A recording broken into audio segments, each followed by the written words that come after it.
안녕하세요, 순순입니다. 애플 제품을 또 하나 구매했습니다.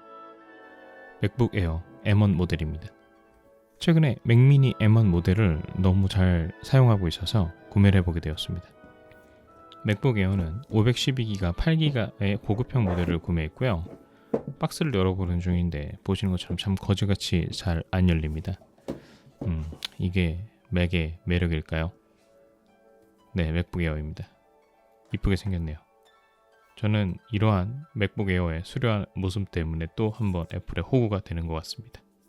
사실 맥북 에어는 처음 공개되었을 때가 가장 임팩트가 컸던 것 같아요. 당시에 종이 서류 봉투에서 꺼내는 맥북 에어를 보고 어린 나이에도 불구하고 있는 돈 없는 돈을 다 모아서 중고 맥북 에어를 구매해서 사용을 했었던 기억이 납니다. 당시엔 사실은 레티나 디스플레이도 적용이 되지 않아서 해상도도 매우 좋지 않았었고 성능도 좀 그랬는데 참 오래간만에 맥북 에어를 구매하게 되었네요. 이번 맥북 에어 M1 모델은 기존의 맥북 에어와는 다르게 성능도 아주 준수하다는 이야기를 듣게 되었습니다. 박스 안에는 이렇게 또 매뉴얼이 들어있는데 매번 이 매뉴얼 쪽을 보면서 특히 스티커, 왜 있는지 모르겠는 스티커, 네, 왜 있는지 모르겠습니다. 이런 거 빼주고 한 500원을 더 깎아주면 좋을 것 같은데 그럴 리는 없겠죠. 좀 재밌는 점을 발견한 게 이 매뉴얼 박스 안에서 아주 작은 공간을 발견했어요. 쓸데없는 공간. 네, 환경을 생각하는 애플답지 않은 이 공간 없애주세요. 그냥 환경을 생각해 주셨으면 좋겠습니다. 언젠가는 이 맥북 시리즈에서도 이 애답터가 사라질 수 있지 않을까요?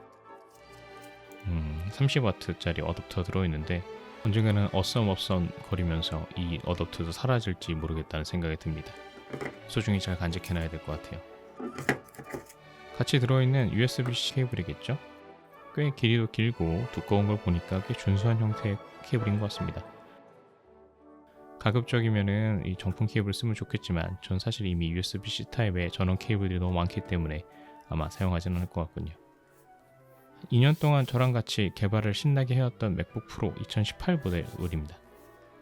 이제 맥북 프로도 사실은 충분히 얇아졌기 때문에 과거에 비해서 맥북 에어에 비해서 되게 무식하게 생겼거나 그러진 않습니다. 익숙해져서 그런지 저는 맥북 프로의 디자인이 좀 더 마음에 드는 것 같습니다. 어쨌든 간에 맥북 에어를 한번 사용을 해보도록 하겠습니다. 제가 실제로 사용하는 프로그램들을 통해서 한번 비교로 한번 찍어보도록 할게요. 제가 사용하는 맥북 에어 모델은 8기가 모델의 저장 공간이 512기가인 고급형 모델입니다.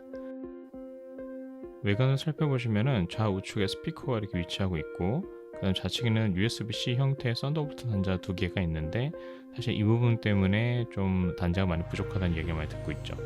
우측 상단에는 전원 버튼과 지문인식 버튼이 있고 그 우측에는 이어폰 단자가 있습니다. 전반적인 모습은 심플한 형태를 갖추고 있는 맥북 에어라고 보시면 될 것 같고요. 유튜브에서 4K 영상을 시청을 할 때는 맥미니와 유사하게 아주 깔끔하고 그 다음에 쾌적하게 볼 수 있었습니다. 딱히 뭐 팬이 빨리 돌거나 그러진 않았고요. 왜냐면 팬이 없는 모델이기 때문이죠. 그렇기 때문에 온도는 사실은 생각보다는 조금 더 온도가 높아지는 걸 볼 수 있습니다. 한 50도에서 60도 정도가 유지가 되는 걸 보실 수 있는데 아무래도 팬이 없는 모델이다 보니까 그런 것 같습니다. 그래서 저 상단부 아마도 그 가장 뜨거운 부분인 것 같은데 좀 따끈따끈 하더라고요. 다음으로는 프리미어 프로에서 4K 영상을 인코딩을 해봤습니다. 이 부분에서 조금 재밌는 장면을 볼 수가 있었는데 온도가 80도에서 90도를 육박할 정도로 매우 뜨거워지더라고요. 그래서 저 부분을 만져보시면 매우 따끈따끈합니다.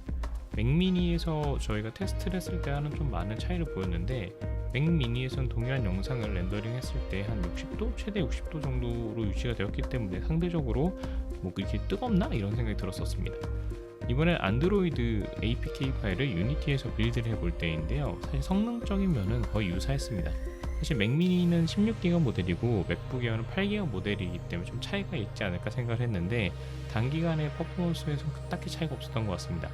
다만 지금 보시는 것처럼 8기가 모델일 때는 여유 메모리가 좀 부족한 부분이 보이는데 16기가일 때에 비해서는 좀 부족하다 보니까 아마도 좀 반복적인 작업을 장기적으로 할 경우에는 이런 메모리와 부족한 부분이 결국 좀 성능 영향을 끼치지 않을까 생각이 들었습니다만 일주일 동안 사용하면서 딱히 차이를 느끼지는 못했습니다. 제가 집에서 한번 맥북 에어를 이제 크램쉘 모드로 사용을 해보기 위해서 세팅을 한 모습입니다. 여기서 조금 재밌는 장면을 확인했는데 4K 영상을 인코딩을 할 때 프리미어 프로에서가 아니고 미디어 인코더를 통해서 지금 크램쉘 모드로 인코딩을 했을 때는 온도가 90도까지 치솟지는 않더라고요. 이게 크램쉘 모드라서 그런 건지 아니면 미디어 인코더인 탓인지는 잘 모르겠습니다. 왜냐면 동일한 영상이 아니고 다른 영상을 또 다르게 테스트했을 때는 또 온도가 치솟아 오르기도 하더라고요. 그래서 아마도 개인적인 생각으로는 실리콘 맥이 좀 더 안정화가 되면은 좀 더 온도 부분, 발열 부분에 대한 제어도 좀 더 나아지지 않을까 생각이 들었습니다. 이상으로 간단하게 알아본 맥북 에어 M1 모델에 대한 소개였는데요. 개인적으로 생각할 때는 펜리스 모델이기 때문에 소음이 적어서 사용을 할 때 좀 더 만족도가 높지 않을까 생각이 들었는데, 저처럼 약간의 작업들을 하시는 분들은 시도 때도 없이 온도가 꽤 올라가기 때문에 오히려 펜이 있는 맥북 프로가 낫지 않을까라는 생각이 들었습니다. 개인 사용 용도에 맞춰서 좀 더 간단한 작업들 위주로 하시는 분들한테는 맥북 에어도 아주 좋은 선택이겠지만, 좀 더 고성능의 작업을 많이 하시는 분들은 맥북 프로를 한번 구매해 보시는 것도 좋은 선택이 되지 않을까 생각이 듭니다. 이상으로 영상 마치도록 하겠습니다. 구독과 좋아요도 부탁드릴게요. 감사합니다.